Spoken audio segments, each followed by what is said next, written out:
Hello students, welcome. हम पढ़ रहे हैं मिनरल न्यूट्रिशन और मिनरल न्यूट्रिशन के अंदर जो हम देखेंगे टर्मिनल ऑक्सीडेशन होता क्या है। ठीक है, सबसे पहले हम प्रोसेस जो पढ़ रहे हैं असल में मिनरल न्यूट्रिशन के अंदर तो क्या है, रेस्पिरेशन का प्रोसेस। रेस्पिरेशन जैसे कि आप पढ़ चुके हो पहले कि ये दो टाइप्स की होती है। कौन कौन सी होती है? पहली टाइप जो होती है एरोबिक रेस्पिरेशन होती है, एरोबिक रेस्पिरेशन, और दूसरी जो होती है एनाएरोबिक रेस्पिरेशन, एनाएरोबिक रेस्पिरेशन। ठीक है, तो ये दो रेस्पिरेशन होती है। अब एरोबिक रेस्पिरेशन और एनाएरोबिक रेस्पिरेशन में जो है हमने क्या देखा कि दोनों में ब्रेकडाउन होता है फूड का और उससे एनर्जी रिलीज होती है। लेकिन ये कैसे होता है, उसके लिए हमने देखा कि सबसे पहले जो है ब्रेकडाउन, जब भी फूड जो होता है तो ग्लूकोज के फॉर्म में जब वो डाइजेस्ट होने के बाद बनता है तो उसके बाद उसकी ब्रेकडाउन फर्दर होती है सेल्स के अंदर, जिसको सेलुलर रेस्पिरेशन कहते हैं। क्या होता है? Cellular respiration. ठीक है, अब ये सेलुलर रेस्पिरेशन जो है हमारे पास, इसमें सबसे पहला स्टेप जो हमने देखा वो था ग्लाइकोलिसिस का। किसका स्टेप देखा? ग्लाइकोलिसिस का। ग्लाइकोलिसिस में हमने क्या देखा कि ग्लूकोज से हमें क्या मिला, दो मॉलिक्यूल मिले पायरुवेट के। ठीक है, पायरुवेट के लिए किसके अंदर हुआ? ग्लाइकोलिसिस के अंदर हुआ। ठीक है, जिसमें हमें दो एटीपी भी मिले, चार बने लेकिन दो कंज्यूम हुए थे, इसलिए जो है दो ही हम मानते हैं। ठीक है, अब ये पायरुवेट जो है, पायरुवेट इसके बाद क्या होता है, ये एंटर करता है माइटोकॉन्ड्रिया में। ठीक है, पायरुवेट कहां एंटर करता है? एरोबिक रेस्पिरेशन के केस में माइटोकॉन्ड्रिया में एंटर करता है, माइटोकॉन्ड्रिया।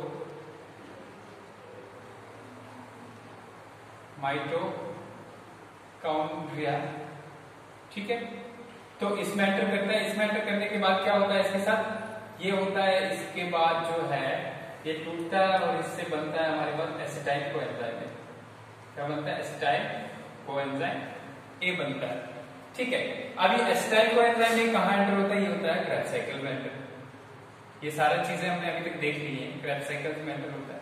क्रेब्स साइकिल में एंटर होने के बाद हमने यहाँ देखा था कि इसको ऑक्सैलोएसिटिक एसिड जो है एक्सेप्ट करता है और इससे क्या बनता है? सिट्रेट। इसलिए इसको जो है सिट्रिक एसिड साइकिल भी कहते हैं। ठीक है, सिट्रेट या सिट्रिक एसिड भी कह सकते हैं। ठीक है, फिर आइसोसिट्रिक एसिड से सेकोटेनिक एसिड जो बनता है। ठीक है, फिर इसके अलावा जो है हमारे पास और क्या बनता है? सक्सिनाइल कोएंजाइम बनता है, सक्सिनेट बनता है। ठीक है, ये सारे प्रोसेस बनते हैं और फाइनली इसके बीच में ये साइकिल जब घूमता रहता है तो हमें दो चीजें मिली। ठीक है, जब भी एक क्रेब्स साइकिल चलता है तो उसके अंदर हमें दो चीजें मिलती है। पहली चीज मिलती है हमें NADH प्लस H2 पॉजिटिव और दूसरा मिलता है हमें FADH2। अब ये दो जो चीजें हैं ये फर्दर जो है एनर्जी जनरेट करती है। कैसे एनर्जी जनरेट करती है? ये NADH और FADH2 जो है इलेक्ट्रॉन ट्रांसपोर्ट चेन के थ्रू जो है ऑक्सीडेटिवली जो है रिड्यूस होते हैं। क्या होते हैं? रेड्यूस होते हैं। ठीक है, और रिड्यूस होने के बाद ये क्या रिलीज करते हैं? इलेक्ट्रॉन्स और प्रोटॉन्स रिलीज करते हैं। और वो इलेक्ट्रॉन और प्रोटॉन हमें हेल्प करते हैं किसमें? एक तो वाटर बनाने में हेल्प करते हैं, दूसरा हेल्प करते हैं जो ATP बनाने में। ATP क्या होता है? Energy currency of cell. तो ये सारा प्रोसेस जो है किसके अंदर आता है? ये आता है टर्मिनल ऑक्सीडेशन के अंदर। क्या क्या आता है?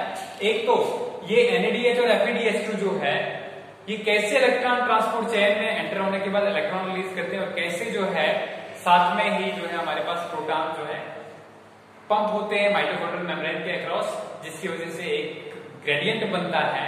ठीक है, और इस ग्रेडियंट की वजह से क्या होता है? ATP सिंथेसिस होती है। तो सबसे पहले हम इलेक्ट्रॉन ट्रांसपोर्ट देख लेते हैं। Electron transport. ठीक है, इलेक्ट्रॉन ट्रांसपोर्ट एक ऐसा सिस्टम है, इनर माइटोकॉन्ड्रियल मेम्ब्रेन पे बहुत सारे जो कॉम्प्लेक्सेस पाए जाते हैं। ठीक है, क्या है? Inner mitochondrial membrane, chondral membranes possess several enzyme complexes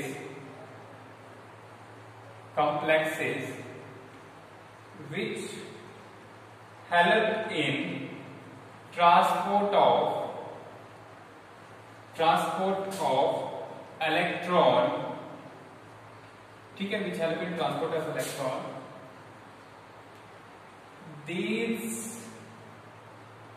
there लिख लेते हैं, there are 5 complexes, enzyme complexes लिख लेते हैं, enzyme complexes present in inner mitochondrial membrane। ठीक है, कितने प्रेजेंट होते हैं? 5 कॉम्प्लेक्सेस। इन 5 में से 5th कॉम्प्लेक्स जो है, 5th कॉम्प्लेक्स, ठीक है, हेल्प्स इन फॉर्मेशन ऑफ, ठीक है, helps in formation of ATP। It is known as, इसका नाम क्या है? It is known as ATP synthetase. ठीक है, क्या होता है? अब ये हमारे पास जो एंजाइम कॉम्प्लेक्स है उसका क्या नाम है? ATP synthetase. हो गया। इसके बाद 4 एंजाइम फर्स्ट बचे हमारे पास, तो वो क्या है?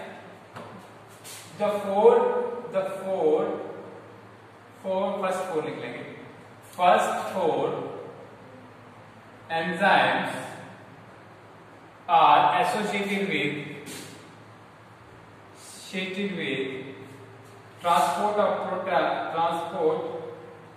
of electrons, ठीक है, electrons to the final acceptor that is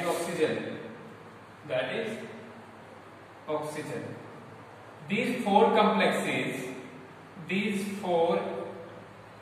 complexes consist of, किससे बने होते हैं ये? ठीक है, क्विनोन्स से बने होते हैं एक, दूसरा होते बने हुए आयरन सल्फर कॉम्प्लेक्सेस से, ठीक है, ये हो गए आयरन सल्फर कॉम्प्लेक्सेस हो गए, क्विनोन्स हो गए, ठीक है, ये हो गए, एंड साइटोक्रोम्स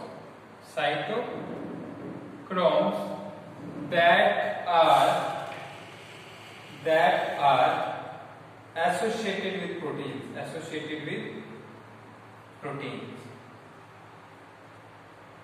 ठीक है, ये एसोसिएट किसके साथ होते हैं? प्रोटीन के साथ होते हैं। अब इन 4 के नाम देख लेते हैं हम। 4 के नाम की अगर हम बात करें तो सबसे पहला कॉम्प्लेक्स जो है, सबसे पहला कॉम्प्लेक्स क्या कहते हैं? NADH डिहाइड्रोजनेस कॉम्प्लेक्स है। पहला क्या है? NADH, या इसको कहते हैं क्या? NADH डिहाइड्रोजनेस कॉम्प्लेक्स, या इसको कहते हैं NADH UQ reductase complex. Same चीज, एक ही चीज है, रिडक्टेस कॉम्प्लेक्स। ठीक है, पहले क्या आ गया हमारे पास? NADH UQ reductase complex. ठीक है, ये हो गया। इसके बाद अगर हम बात करें दूसरा जो है हमारे पास, इसके बाद जो है UQH2, पहले सक्सीनेट वाला, ठीक है, सक्सीनेट UQ रिडक्टेस कॉम्प्लेक्स, दूसरा हो गया। तीसरा हमारे पास हो गया UQH2 reductase complex,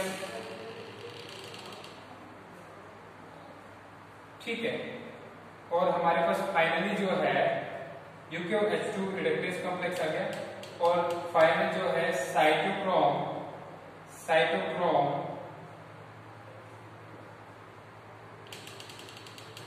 oxidase complex.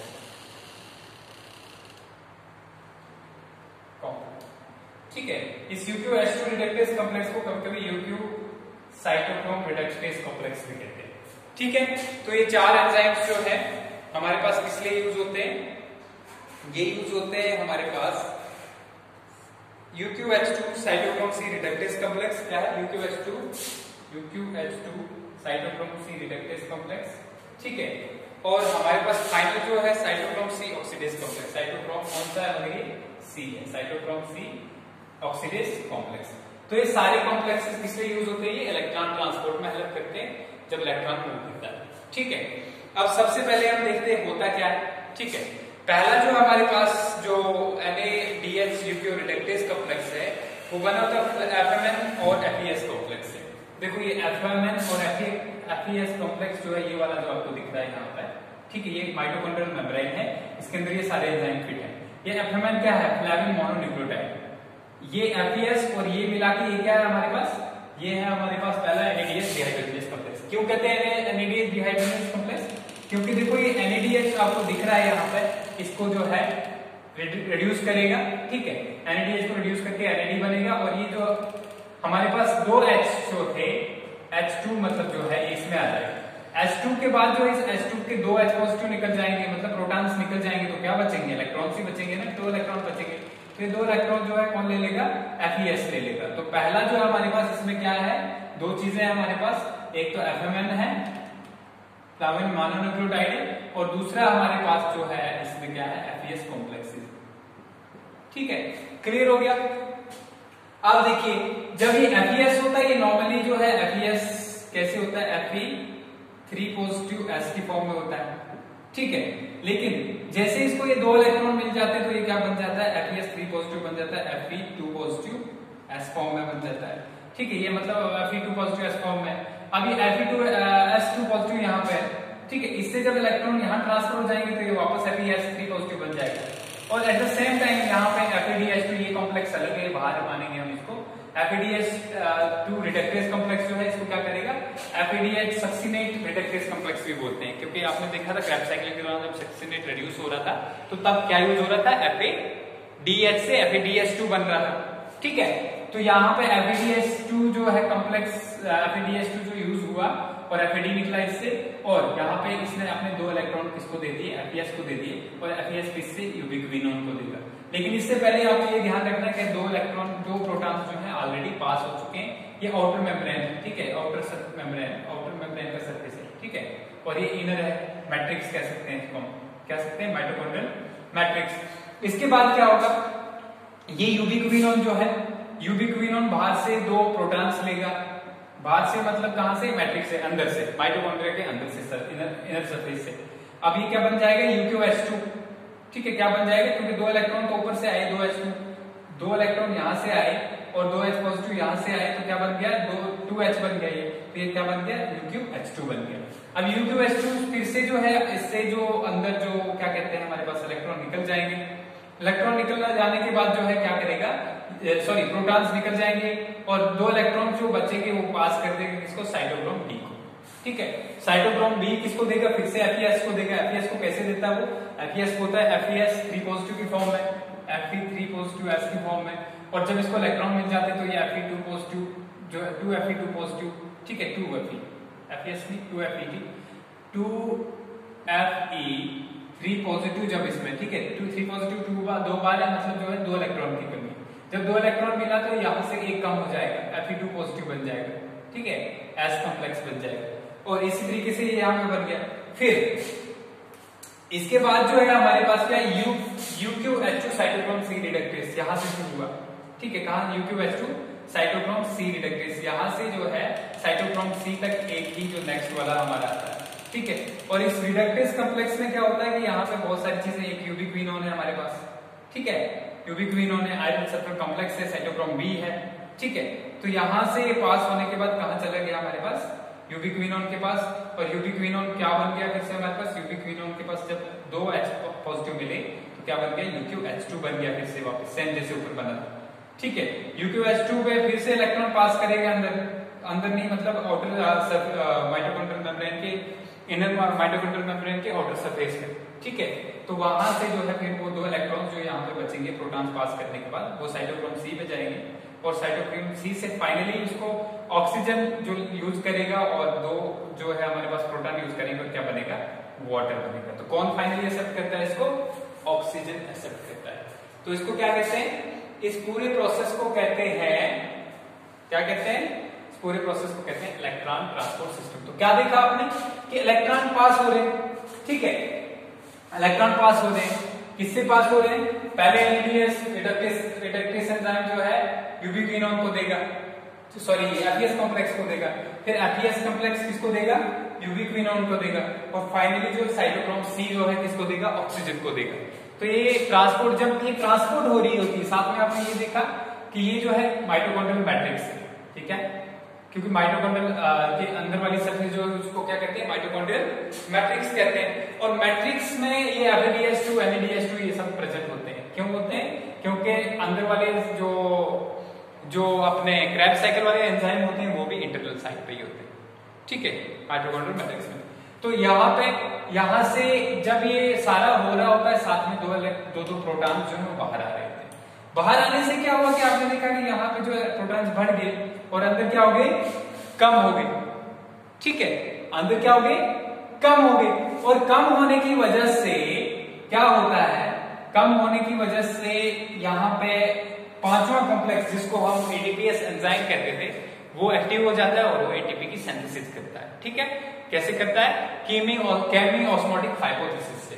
कैसे करता है सिंथेसिस, केमी ऑस्मोटिक हाइपोथेसिस से। और उस केमी ऑस्मोटिक हाइपोथेसिस की वजह से हमारे पास क्या बनता है, हमारे पास बनते हैं एटीपी, ठीक है, एटीपी बनते हैं, ठीक है। यहां पे हो गया इलेक्ट्रॉन्स जैसे ही ट्रांसफर होते हैं तो ऑक्सीडेटिव फॉस्फोरिलेशन होती है, ठीक है। अब देखते हैं नेक्स्ट हमारे पास ऑक्सीडेटिव फॉस्फोरिलेशन, ऑक्सीडेटिव फास्फोरिलेशन, ठीक है। फास्फोरिलेशन पहले बता चुका हूं मैं आपको कि फास्फोरिलेशन एक ऐसा प्रोसेस होता है जिसमें एटीपी प्रोड्यूस होते हैं। क्या होते हैं, फॉर्मेशन ऑफ एटीपी,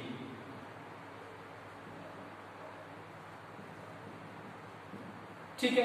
और ऑक्सीडेटिव इसलिए क्योंकि ये ऑक्सीडेशन के टाइम पे यहाँ पे ऑक्सीडेशन हो रही है और साथ में इलेक्ट्रॉन्स जो है वो जो इलेक्ट्रॉन ट्रांसपोर्ट चेन से मूव कर रहे हैं, जब साथ साथ में क्या हो रहा है, जो प्रोटॉन जो है मूव करते हैं। देखो पहला स्टेप क्या होता है, ठीक है, ये है passage of electron, passage of proton, sorry, protons during electron transport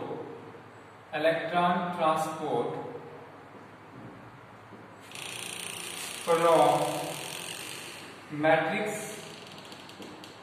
to outer side of inner mitochondrial membrane, inner mitochondrial membrane creates a potential difference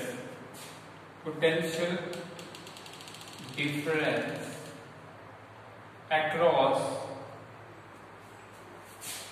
the inner mitochondrial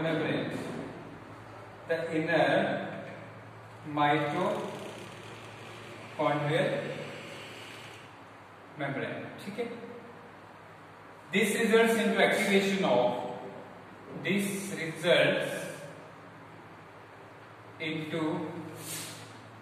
activation of complex 5 or ATP synthetase,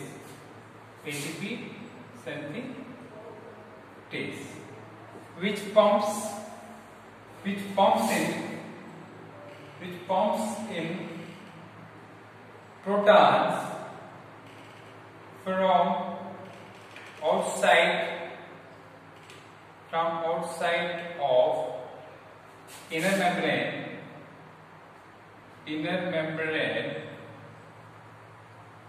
to mitochondrial matrix, ठीक है। The energy generated or released लिख लेंगे, the energy released due to this, ठीक है, ऊपर लिख लेता हूं, helps in combining inorganic phosphate with ADP to form ATP, ठीक है। और इस प्रोसेस को कहते हैं, and this process is known as chemiosmotic hypothesis. क्या कहते हैं इसको? केमी ऑस्मोटिक हाइपोथेसिस। ज्यादा डिटेल में जाने की आपको जरूरत नहीं है, ठीक है, आपके लिए इतना ही काफी फिलहाल। सो क्या कहते हैं? The process is known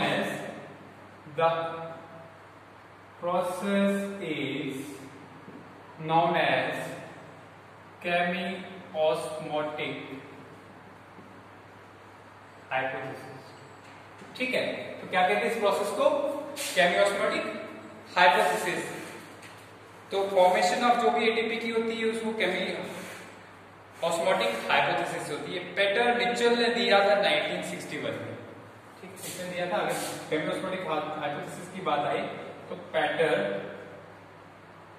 MITCHEW Mitchell कितना 1961 में, ठीक है, 1961 में। क्लियर हो गया? तो पेटर मिचेल ने 1961 में केमी ऑस्मोटिक हाइपोथेसिस दी। तो ये इलेक्ट्रॉन ट्रांसपोर्ट चेन और जो है हमारे पास ये सारा सिस्टम हो गया, ठीक है, क्लियर हो गया। अब अगर कंप्लीट बात करें हम, ठीक है, तो कंप्लीट बात जो है 32 एटीपी जो है 32 और 30 जो है टोटल, ठीक है, हमारे पास डिफरेंट या 36 या 36 या 38 एटीपी जो है फाइनली प्रोड्यूस होते हैं। एक मॉलिक्यूल जब ग्लूकोज का जो है एक मॉलिक्यूल ऑफ ग्लूकोज, ठीक है, एक मॉलिक्यूल ऑफ ग्लूकोज की जब ऑक्सीडेशन होती है तो फाइनली हमारे पास कितना है 36 या फिर 38 जो है डिपेंडिंग अपॉन रेस्पिरेशन के केस पे जो है एरोबिक रेस्पिरेशन कैसे हो रही है उसके बेस पे होता है, ठीक है, क्लियर हो गया। तो इलेक्ट्रॉन ट्रांसपोर्ट भी हो गया हमारा, बहुत ही इंपॉर्टेंट है, ठीक है। इससे पहले क्रैम्प साइकिल सबसे ज्यादा एग्जाम्स में आता है, ठीक है, और क्रैम्प साइकिल इसलिए ज्यादा इंपॉर्टेंस रखता है, ग्लाइकोलिसिस और क्रैम्प साइकिल। तो ये दोनों चीजें होगी, सारी होगी हमारे पास। रेस्पिरेशन ऑलमोस्ट जो है हमारा क्लियर हो गया। अब दो सब टॉपिक्स इसके बचते हैं आपके, जो एक जो है आपका जो प्लांट हार्मोन्स के रिलेटेड है, ठीक है, जिसमें हम डिफरेंट प्लांट पढ़ेंगे, हार्मोन्स पढ़ेंगे, फिर जिबरेलिंस, और इसके अलावा जो है फोटोपीरियोडिज्म वगैरह जो है वर्नाइजेशन क्या होता है, इस सारे प्रोसेस को देखेंगे आगे। ओके।